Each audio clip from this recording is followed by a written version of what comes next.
Hello dear students, कैसे हैं आप लोग। संकल्प भारत में आप लोगों का बहुत बहुत स्वागत है और मैं लेकर आया हूं आज photoelectric effect and dual nature का mind map just in 20 minutes. 20 minutes में आपको फोटो इलेक्ट्रिक इफेक्ट के सारे कॉन्सेप्ट, सारे फॉर्मूले रिवाइज करा दिए जाएंगे। और अगर आपने फोटो इलेक्ट्रिक इफेक्ट पढ़ रखा है, आपने dual nature of matter and radiation पढ़ रखा है, तो आप बहुत आसानी से 20 मिनट के अंदर अपना पूरा का पूरा कंटेंट रिवाइज कर पाएंगे और इस पर बेस्ड क्वेश्चंस को सॉल्व कर पाएंगे। ठीक है, तो चलिए सर स्टार्ट करते हैं अपने माइंड मैप को with a very basic word that is known as photon. Dual nature of matter and radiation का जो सबसे बेसिक टॉपिक है उसका नाम है भाई साहब फोटोन। मतलब हमको फोटोन की समझ होनी चाहिए। जब हम बात करते हैं फोटोन की, तो फोटोन को कहा जाता है it is a light particle जिसका रेस्ट मास जो है वो शून्य होता है और वो दौड़ता है 3 into 10 to the power 8 metre पर सेकेंड की रफ्तार से। और जब वो दौड़ता है तो वो अपने साथ एनर्जी भी कैरी करता है और वो अपने साथ मोमेंटम भी कैरी करता है। जो एनर्जी वो कैरी करता है, that energy is equivalent to hc by lambda, that is equal to 1240 divided by lambda in nanometre electron volt या 12400 upon lambda in angstrom electron volt. Electron volt unit बनाई गई energy को major करने की एक छोटी यूनिट, जिसमें क्या है कि फोटोन की जो एनर्जी होती है वो बहुत कम होती है।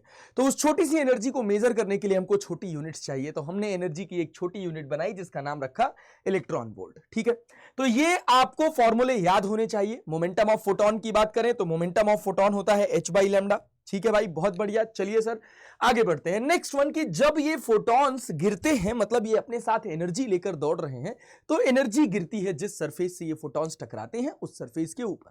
तो एक और टर्म कैलकुलेट किया गया जिसका नाम रखा गया इंटेंसिटी ऑफ रेडिएशन और इंटेंसिटी ऑफ लाइट। और इसको कहा गया कि energy falling per unit area per unit time, that is I equals to E by A into T। ठीक है, एनर्जी क्या है भाई? एनर्जी की यूनिट है आपके पास जूल, एरिया की यूनिट है आपके पास मीटर स्क्वायर और टाइम की यूनिट है आपके पास सेकंड। तो इंटेंसिटी हो गई आपके पास joule per metre square per second या watt per metre square. Joule per second को अपन लिख लेते हैं क्या भाई? जूल पर सेकंड को अपन लिख लेते हैं वॉट। ठीक है, चलिए भाई। उसके बाद कहानी आती है कि अगर किसी सरफेस के ऊपर कोई रेडिएशन गिर रहा है तो सवाल पैदा होता है कि बताइए वो एनर्जी जो आ रही है वो फोटॉन्स की वजह से आ रही है, तो बताइए कि कितने फोटॉन्स पर यूनिट टाइम गिर रहे हैं। तो number of photons falling per second calculate किया गया, that is equal to IA lambda by HC। IA lambda by HC। अब समझिए कि अगर E एनर्जी गिरी, E एनर्जी में N फोटॉन्स आए, तो एनर्जी कितनी हो गई sir? N into HC by lambda. ठीक है, बहुत बढ़िया। वो किसके बराबर हो गया सर? I इंटू A के बराबर। तो HC बाई लैम्डा को अगर हम डिवाइड कर देंगे तो लैम्डा ऊपर चला जाएगा और N इक्वल्स टू मिल जाएगा आपको IA lambda by HC। But ध्यान देने वाली बात यहां पर है कि ये जो एरिया होता है ये एरिया ऑफ फोटोन बीम होता है। अरे बात समझ आ रही है मेरी? एरिया क्या है बेटा? ये एरिया जो होता है ये एरिया ऑफ फोटोन बीम होता है। कई बार लोग सरफेस के एरिया पर कंफ्यूज हो जाते हैं और फिर जो क्वेश्चन है वो गड़बड़ हो जाता है। याद रखिएगा कि अगर यही फोटॉन्स इंक्लाइंड गिर रहे होंगे तो आप जो एरिया लिखोगे वो फोटोन का एरिया लिखोगे, फोटोन बीम्स का एरिया लिखोगे, ना कि आप एरिया ऑफ द प्लेट लिखोगे। अरे क्लियर है? चले लेक्चर को आगे बढ़ाया जाए सर। यस सर, आगे बढ़ते हैं अगली स्लाइड पर। अब जब हम अगली स्लाइड पर चलते हैं तो हम बात करते हैं emission of electron from metal surface की। अगर किसी मेटल सरफेस से कोई इलेक्ट्रॉन बाहर निकल रहा है तो वो कैसे निकलता है? होता क्या है कि जब किसी मेटल सरफेस के ऊपर फोटॉन्स गिरे तो हमने देखा कि कुछ सिचुएशंस में वो मेटल सरफेस कुछ इलेक्ट्रॉन्स बाहर निकाल देता है। ठीक है, उन इलेक्ट्रॉन्स का नाम रखा जाता है फोटो इलेक्ट्रॉन्स। और वो कैसे बाहर निकलते हैं सर? अगर किसी मेटल सरफेस के ऊपर खूब सारे फोटॉन्स गिर रहे हैं और उन फोटॉन की एनर्जी, इलेक्ट्रॉन जब अपने मेटल सरफेस में है तो उसकी कुछ अपनी थ्रेशोल्ड एनर्जी है, उसका अपना कुछ होल्ड है उस मेटल में। अरे बात समझ आ रही है?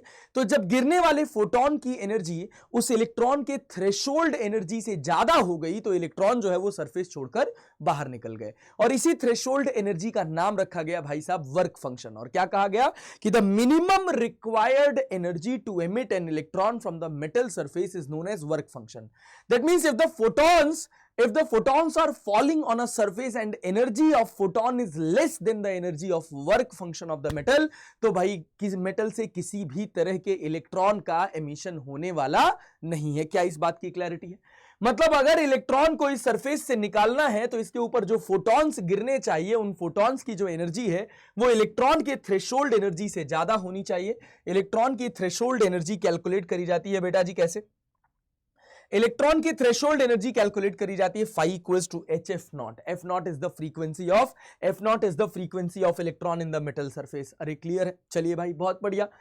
इसी वर्क फंक्शन को डिफाइन करा जाता है minimum required energy of electron for emission is known as work function और थ्रेशोल्ड एनर्जी. एफ नॉट को थ्रेशोल्ड फ्रीक्वेंसी कहते हैं, लैम्डा नॉट को अपन थ्रेशोल्ड वेवलेंथ कहते हैं. ठीक है, अच्छा सर, अगर इसी में कंडीशन है, पहली कंडीशन की गिरने वाले फोटोन की एनर्जी अगर वर्क फंक्शन से कम है तो किसी भी तरह का मेटल सरफेस से किसी इलेक्ट्रॉन का या किसी फोटो इलेक्ट्रॉन का एमिशन नहीं होगा. तो अगर आप चाहते हैं कि एमिशन हो तो गिरने वाले फोटोन की एनर्जी जो है वो वर्क फंक्शन से ज्यादा होनी चाहिए. तो अब देखा गया कि अगर अलग अलग एनर्जी के फोटॉन्स गिर रहे हैं और उन सब की एनर्जी जो है वो भाई साहब थ्रेशोल्ड एनर्जी से ज्यादा है, तो हमने देखा कि जो इलेक्ट्रॉन्स एमिट हो रहे हैं उन इलेक्ट्रॉन्स की काइनेटिक एनर्जी अलग अलग है अगर अलग अलग एनर्जी के फोटॉन गिर रहे हैं. तो हमने कहा कि जो मैक्सिमम काइनेटिक एनर्जी का इलेक्ट्रॉन यहां से बाहर निकलेगा वो बराबर होगा EP माइनस फाइव के, मतलब energy of photon minus work function के. मतलब अगर 10 इलेक्ट्रॉन वोल्ट के फोटोन ने किसी इलेक्ट्रॉन को हिट किया जिसका थ्रेशोल्ड एनर्जी 2 इलेक्ट्रॉन वोल्ट था, तो भाई साहब जब वो इलेक्ट्रॉन बाहर निकलेगा तो वो 8 इलेक्ट्रॉन वोल्ट की एनर्जी के साथ निकलेगा. अरे क्लियर है? यहां तक कहानी आ रही है. अब उसी फोटोन की एनर्जी को मैं घटा के 12 कर दूं तो जो इलेक्ट्रॉन निकलेगा उस मेटल सरफेस से अब वो 10 इलेक्ट्रॉन वोल्ट की काइनेटिक एनर्जी के साथ निकलेगा. तो उस काइनेटिक एनर्जी को कैलकुलेट किया गया energy of photon minus work function से. ठीक है, अच्छा भाई, एनर्जी ऑफ फोटोन HF होता है और भाई वर्क फंक्शन आपके पास HF नॉट होता है बेटा जी, और F की जगह हम लिख सकते हैं C बाय लैम्डा. तो काइनेटिक एनर्जी को लिखा जाता है HC by lambda minus HC by lambda naught. But हमें जो एनर्जीज मिल रही हैं वो सारी की सारी इलेक्ट्रॉन वोल्ट में मिल रही हैं, तो हम क्या करते हैं इन सबको इलेक्ट्रॉन वोल्ट में कन्वर्ट कर देते हैं. और HC को और लैम्डा को जब हम यहां पे एंगस्ट्रॉन में रखते हैं और HC को जब हम यहां से कॉमन करते हैं तो 12400 upon lambda in angstrom minus 1 upon lambda not in angstrom हो जाता है. सर ये यहां से आता है, एनर्जी ऑफ फोटोन से निकल कर आता है 12400 upon lambda in angstrom electron volt. अरे क्लैरिटी है? अरे क्लैरिटी है भाई, यहां तक किसी को कोई डाउट नहीं है? चलिए भाई बहुत बढ़िया, आ जाइए आगे बढ़ते हैं सर. उसके बाद बात आई कि sir kinetic energy versus frequency का ग्राफ ड्रॉ करो. तो हमें यह क्लैरिटी है कि भाई इलेक्ट्रॉन के पास काइनेटिक एनर्जी तभी आएगी जब जो फोटोन गिर रहा है उस फोटोन की एनर्जी इलेक्ट्रॉन के थ्रेशोल्ड से ज्यादा होगी. मतलब इलेक्ट्रॉन की जो थ्रेशोल्ड फ्रीक्वेंसी है F नॉट, अगर गिरने वाले फोटॉन्स की फ्रीक्वेंसी इससे कम है तो किसी भी तरह के इलेक्ट्रॉन का एमिशन नहीं होगा. लेकिन जैसे ही एनर्जी इस F नॉट से ज्यादा हो जाती है गिरने वाले फोटॉन्स की, तो इलेक्ट्रॉन्स की जो काइनेटिक एनर्जी है वो F के साथ लीनियरली वेरी करती है अपने इस एक्सप्रेशन से. देखिए ये जो एक्सप्रेशन आपको दे रखा है काइनेटिक एनर्जी का HF minus HF not, that is presenting equation of straight line. जब आपका F नॉट जो है वो बड़ा होगा किससे, F नॉट जो है वो छोटा होगा किससे, F से. अरे क्लियर है? अगर आपका F जो है वो छोटा है F नॉट से तो आपको कोई भी ग्राफ मिलने वाला नहीं है क्योंकि किसी भी इलेक्ट्रॉन का एमिशन होने वाला नहीं है. ये आपके पास काइनेटिक एनर्जी का एक्सप्रेशन हो गया sir, HF minus HF not. ठीक है, इससे हमने ये ग्राफ प्लॉट कर लिया. अच्छा, इस ग्राफ को प्लॉट करने के बाद हम लोग एक और सिचुएशन पर पहुंचे, और वो सिचुएशन क्या थी कि अगर हमने मेटल सरफेस बदल दिया, मान लीजिए कि हमने जो मेटल सरफेस है वो चेंज कर दिया और अब उसका जो फ्रीक्वेंसी हो गया वो F नॉट डैश हो गया. फ्रीक्वेंसी अगर threshold frequency F not dash हो गया मेटल सरफेस का, तो ऑब्वियस सी बात है कि आपको जो ग्राफ मिलेगा वो कुछ ऐसा मिलेगा. ठीक है भाई? अच्छा, और दोनों जो होंगे, ये जो दोनों ग्राफ होंगे, ये जो दोनों स्ट्रेट लाइंस होंगी, ये दोनों एक दूसरे के पैरेलल होंगी क्योंकि आपका जो स्लोप है इसको अगर आप ध्यान से देखो तो ये tan theta that is equal to h के है, that is a Planck constant जो मेटल सरफेस पे डिपेंड नहीं करता. बस क्या बदल जाएगा, थ्रेशोल्ड बदल जाएगा तो काइनेटिक एनर्जी, भाई निकलने वाले इलेक्ट्रॉन की काइनेटिक एनर्जी बदल जाएगी. अगर आप थ्रेशोल्ड बदल देंगे तो थ्रेशोल्ड फ्रीक्वेंसी बदल देंगे तो, बट जो ग्राफ होगा काइनेटिक एनर्जी और फ्रीक्वेंसी का वो दोनों एक दूसरे के पैरेलल होंगे क्योंकि जो स्लोप होगा वो दोनों सिचुएशंस में सेम ही रहेगा, स्लोप अलग रहने वाला नहीं है. ठीक है, चलिए सर बहुत बढ़िया, यहां तक कहानी क्रिस्टल क्लियर है. अब आगे बढ़ते हैं, अगले हिस्से पर चलते हैं और अगला हिस्सा है हमारा फोटो इलेक्ट्रिक इफेक्ट. ये पूरा पूरा फोटो इलेक्ट्रिक इफेक्ट बेसिकली क्या करता है, लाइट के पार्टिकल नेचर को एक्सप्लेन करता है, जिसको लाइट का वेव नेचर एक्सप्लेन नहीं कर पाया था। और यहां से एस्टेब्लिश होती है वेव पार्टिकल ड्युअलिटी। और कहा जाता है कि भाई एक समय पर लाइट के दोनों नेचर हैं, किसी भी मैटर के दोनों नेचर हैं, उसके पार्टिकल नेचर भी है, उसका वेव नेचर भी है। बट जिस समय आप पार्टिकल नेचर ऑब्जर्व कर रहे होगे उस समय आप वेव नेचर ऑब्जर्व नहीं कर पाओगे, और जिस समय आप वेव नेचर ऑब्जर्व कर रहे होगे उस समय आप पार्टिकल नेचर ऑब्जर्व नहीं कर पाओगे। ठीक है भाई, यहां पर हमने एक बल्ब लिया जिससे निकलने वाले फोटॉन्स की जो एनर्जी थी वो इस मेटल के, ये जो आपके पास एनोड प्लेट है, इसके वर्क फंक्शन से ज्यादा थी। तो भाई जब यहां से ये फोटॉन्स गिरे तो यहां से इलेक्ट्रॉन्स का एमिशन हुआ, और ये जो इलेक्ट्रॉन्स बाहर निकले, इन इलेक्ट्रॉन्स का नाम रखा गया फोटो इलेक्ट्रॉन। और क्या हुआ कि यहां पर V वोल्ट की बैटरी होने की वजह से इनके बीच में एक इलेक्ट्रिक फील्ड सेट हो गई। अरे भाई, इनके बीच में एक इलेक्ट्रिक फील्ड सेट हो गई, और वो जो इलेक्ट्रिक फील्ड है वो इधर हो गई। ये इलेक्ट्रॉन को एक्सेलरेट करने लगी, मतलब जल्दी जल्दी इलेक्ट्रॉन जो है इस प्लेट से इस प्लेट की तरफ जाने लगे। और भाई साहब इसके अंदर एक करंट दौड़ी, जिस करंट का नाम रखा गया फोटो करंट। जब इस बल्ब को बंद कर दिया गया तो यहां से किसी भी इलेक्ट्रॉन का एमिशन नहीं हुआ, तो यहां पर कोई भी करंट नहीं दौड़ी। तो भाई साहब ये कंक्लूजन निकल गया कि यहां पर जो करंट आ रही है, इस करंट का कारण ये बल्ब से निकलने वाले फोटॉन्स जब इस मेटल सरफेस के ऊपर गिर रहे हैं, तो इस मेटल सरफेस से जो इलेक्ट्रॉन्स एमिट हो रहे हैं वो है। अरे क्लियर है, क्लैरिटी है भाई। तो फिर हमने कहा कि जितने ज्यादा नंबर ऑफ फोटॉन्स आप गिराओगे उतने ज्यादा इलेक्ट्रॉन्स बाहर निकलेंगे, और जितने ज्यादा इलेक्ट्रॉन्स बाहर निकलेंगे उतनी ज्यादा फोटो करंट आएगी। ठीक है भाई, तो एक एक्सप्रेशन बनाया गया कि नंबर ऑफ एमिटेड फोटोन या photo electron, number of emitted photo electron is directly proportional to intensity of falling radiation. Intensity का मतलब ही होता है, इंटेंसिटी का मतलब ही होता है कि भाई आप क्या कर रहे हो, आप नंबर ऑफ फोटॉन्स को बढ़ा रहे हो अगर आप इंटेंसिटी को बढ़ा रहे हो। तो जैसे आप यहां देखिए, मैंने लिखवा दिया यहां पर स्पेसिफिकली इसी वजह से, if intensity is increased it means that number of photons falling on the surface is increased। क्या फोटोन की एनर्जी बढ़ गई? नहीं सर। क्या बढ़ा भैया? नंबर ऑफ फोटॉन्स बढ़ गए, मतलब फोटॉन्स की गिनती बढ़ गई, फोटोन की एनर्जी नहीं बढ़ी। ठीक है, चलिए बहुत बढ़िया। तो हुआ क्या, इंटेंसिटी वर्सेस फोटो करंट का जब हमने ग्राफ ड्रॉ किया तो हमको ग्राफ जो मिला वो स्ट्रेट लाइन मिला। बस ये सिचुएशन याद रखिएगा कि ये सब तब हो रहा है जब आपका वर्क फंक्शन जो है ये लेस देन है किससे? एनर्जी ऑफ फोटॉन से। या आप कह लीजिए कि आपकी जो थ्रेशोल्ड फ्रीक्वेंसी है ये लेस देन है भाई किससे? फ्रीक्वेंसी ऑफ फोटॉन से। या आप कह लीजिए कि आपका जो लैम्डा नॉट है वो बड़ा है किससे? लैम्डा ऑफ फोटॉन से। ठीक है, जितना ज्यादा वेवलेंथ होगा उतनी कम एनर्जी होगी। अब उसके बाद बात आती है भाई, अब उसके बाद बात आती है effect of potential on photo current. ये जो बैटरी लगी है, इस बैटरी का फोटो करंट में क्या रोल है? तो सर ये बैटरी क्या कर रही है? फिलहाल इन इलेक्ट्रॉन्स को एक्सेलरेशन प्रोवाइड कर रही है, मतलब इन इलेक्ट्रॉन्स को जल्दी जल्दी इस प्लेट से लेकर इस प्लेट पहुंचाने का काम कर रही है। तो जब हमने वोल्टेज को बढ़ाना स्टार्ट किया तो हमने देखा कि जो हमारी फोटो करंट है वो बढ़ने लगी, लेकिन एक समय के बाद हमारी फोटो करंट कांस्टेंट हो गई। उसके बाद हम वोल्टेज कितना भी बढ़ा दें, फोटो करंट पर कोई फर्क नहीं पड़ा। तो यहां से ये कंक्लूजन निकला कि जो करंट दौड़ रही है वो करंट डिपेंड किसके ऊपर कर रही है? नंबर ऑफ इलेक्ट्रॉन्स के ऊपर। कौन सी करंट? Saturation current. अरे बात समझ आ रही है? तो अगर यहां पर मैंने कहा कि एक बल्ब है जिसने 10 फोटो इलेक्ट्रॉन्स निकाले, तो भाई अब एक फोटो इलेक्ट्रॉन 2 3 4 5 6 7 8 9 10, जब 10 के 10 फोटो इलेक्ट्रॉन्स पार्टिसिपेट कर जाएंगे करंट फ्लो में, तो उसके बाद आपकी करंट कांस्टेंट हो जाएगी, and that current is known as saturation current. उसके बाद आप ये वोल्टेज कितना भी बढ़ाते रहो कोई फर्क पड़ने वाला नहीं है, क्योंकि करंट जो है वो इन एक्सेलरेटेड इलेक्ट्रॉन के इलेक्ट्रिक फील्ड की वजह से आ रही है, and that travels with the speed of light. Initially जब सारे इलेक्ट्रॉन्स पार्टिसिपेट कर रहे होते हैं तब करंट थोड़ी ग्रेजुअली बढ़ रही होती है और खटाक से सैचुरेशन में पहुंच जाती है। ठीक है, फिर हमने कहा अच्छा चलो अब इसको रिवर्स करते हैं।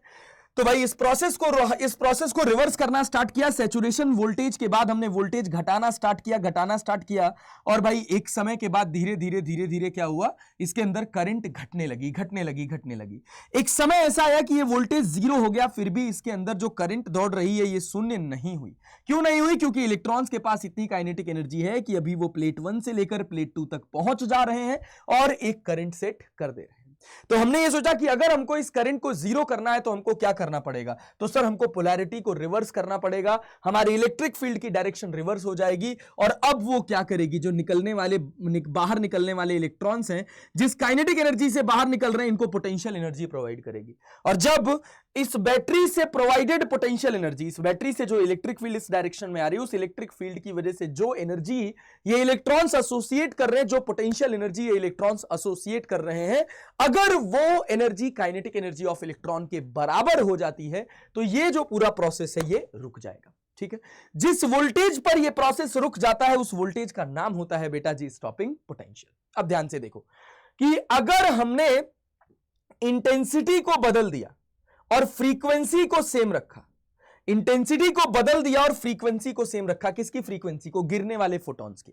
अगर गिरने वाले फोटॉन्स की फ्रीक्वेंसी सेम है भाई, अगर मैं पहले 100 फोटोन गिराया तो मैंने कहा कि 10 इलेक्ट्रॉन निकले, फिर मैंने 1000 फोटोन गिराया तो भाई मैंने कहा 100 इलेक्ट्रॉन्स निकले। अरे क्लियर है यार, अगर मैं 100 फोटॉन्स गिरा रहा हूं 10 इलेक्ट्रॉन निकले, तो भाई अगर मैं 200 फोटॉन्स गिराऊंगा तो 20 इलेक्ट्रॉन निकलेंगे। ध्यान से देखना, लेकिन जो पहले 10 इलेक्ट्रॉन निकले थे और जो बाद में 20 इलेक्ट्रॉन निकले हैं, उन दोनों इलेक्ट्रॉन्स की जो एनर्जी है वो सेम है। काइनेटिक एनर्जी अगर सेम है तो उनको रोकने के लिए सेम वोल्टेज रिवर्स में लगाना पड़ेगा, मतलब स्टॉपिंग पोटेंशियल कॉमन होगा। बट 10 इलेक्ट्रॉन जो थे वो कम करंट दौड़ाएंगे और 20 इलेक्ट्रॉन जो है वो ज्यादा करंट दौड़ाएंगे। कौन सी करंट सर? Saturation current. ध्यान से देखिएगा, 10 इलेक्ट्रॉन वोल्ट वाला 10 फ्री इलेक्ट्रॉन्स वाली जो करंट है वो उसकी सैचुरेशन करंट ये रही। 20 करंट, अगर भाई नंबर ऑफ फोटो इलेक्ट्रॉन्स बढ़ जाएंगे तो ऑब्वियस सी बात है कि आपकी जो सैचुरेशन फोटो करंट है वो बढ़ जाएगी। बट रोकने के लिए आपको सबको same potential, same stopping potential offer करना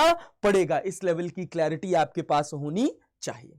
अच्छा सर, तो कंडीशन नंबर 2 में हम आए, कंडीशन नंबर 2 में हम आए और कंडीशन नंबर 2 में हमने क्या कहा? हमने कहा कि अच्छा अब एक काम करो, इंटेंसिटी को सेम रख दो, मतलब नंबर ऑफ फोटॉन्स फॉलिंग को सेम रख दो। ठीक है, अब क्या बदल दो? फ्रीक्वेंसी को बदल दो बेटा जी। तो अगर हमने नंबर ऑफ फोटॉन्स फॉलिंग को सेम रखा, मतलब नंबर ऑफ इलेक्ट्रॉन एमिशन जो है वो फिक्स रहेगा। बट अगर हमने फ्रीक्वेंसी बदल दी है तो भाई पहली फ्रीक्वेंसी पर जो इलेक्ट्रॉन्स बाहर निकल रहे थे उनकी जो एनर्जी होगी, दूसरी फ्रीक्वेंसी पर जो इलेक्ट्रॉन बाहर निकल रहे हैं उनसे डिफरेंट होगी। अगर आप फ्रीक्वेंसी बढ़ा देंगे तो निकलने वाले इलेक्ट्रॉन्स की एनर्जी ज्यादा होगी। तो अगर आप उन इलेक्ट्रॉन्स को रोकना चाहोगे, उनको बाहर आने से रोकना चाहोगे, तो आपको क्या करना पड़ेगा? अलग अलग इलेक्ट्रॉन्स को अलग अलग एनर्जी देनी पड़ेगी। मतलब मान लीजिए कि अगर मैं कह रहा हूं कि मैंने यहां से जो फोटॉन्स गिराए उनकी एनर्जी 10 इलेक्ट्रॉन वोल्ट थी और ये जो थ्रेशोल्ड था ये 5 इलेक्ट्रॉन वोल्ट का था, तो भाई तब यहां से जो इलेक्ट्रॉन्स निकले, ये इलेक्ट्रॉन्स निकले 5 इलेक्ट्रॉन वोल्ट के। अब मैं क्या कर रहा हूं? फ्रीक्वेंसी को या एनर्जी को अब मैं बढ़ाकर क्या कर दे रहा हूं बेटा जी? एनर्जी को मैं बढ़ाकर, फ्रीक्वेंसी बढ़ाने का मतलब एनर्जी बढ़ाना है, यह बात ध्यान रखिएगा। अगर मैं एनर्जी को बढ़ाकर 15 इलेक्ट्रॉन वोल्ट कर दूं तो अब जो इलेक्ट्रॉन्स निकलेंगे उनकी एनर्जी क्या होगी सर? उनकी एनर्जी 10 इलेक्ट्रॉन वोल्ट हो जाएगी। यहां तक क्लैरिटी है? अरे क्लियर है।